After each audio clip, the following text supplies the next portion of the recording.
What is up, you sexy beasts? Happy Monday. Hope you guys had a fantastic weekend. Today we're talking double exposure, and I'm going to show you an app to do this very easily. You can do this in camera, but that is above my pay grade. I just use an app called Snapseed that makes life very easy. So what's that? What are these? Oh, these are blue light blockers.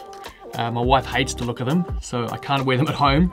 So I just wear them in the office. What do you think of them? Let me know in the comments. Anyway, let's get into it. We're gonna go ahead and open up the Snapseed app, hit the big round plus button there, and add our first photo. I'm gonna use a couple of photos I took of Tia a couple of weeks ago. So that's our first layer, our base layer. And I like to view this as my main photo, and I'm gonna have the second layer kind of faded in the background. So from here, we're gonna hit the button that says Tools down the bottom, right in the middle there. And if you scroll down a bit, bottom left-hand corner, you'll see double exposure. And now we can add our next photo. So at the bottom again, next to the cross, there's an add photo button. And I'll select my next photo. It's a photo of Tia approaching the bar, looking like a badass. So I'm just gonna position that in the empty space to the left there, top left. Cool, so obviously here we've got like a harsh line that we don't want that's kind of covering that first photo. So what we do now is go ahead and brush away that harsh line.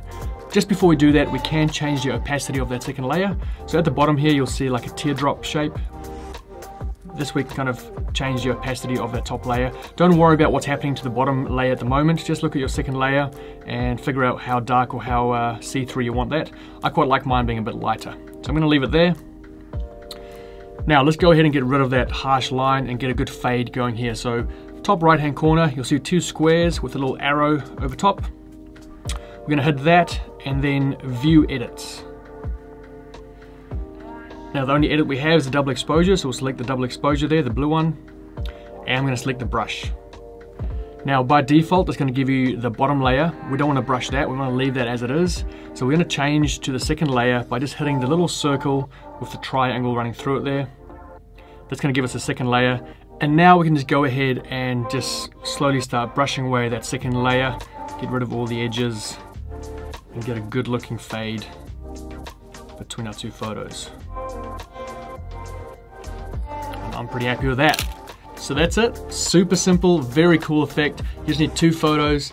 I like to think of my bottom layer as my main photo and then have a bit of a faded second photo somewhere in the empty space. Obviously composition is going to be key here. It's good to have some empty space on the first photo where you can place or overlay the second one.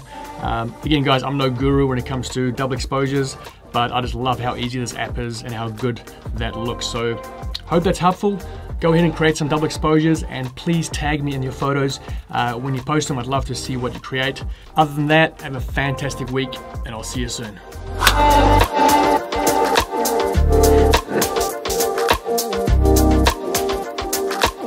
Oh.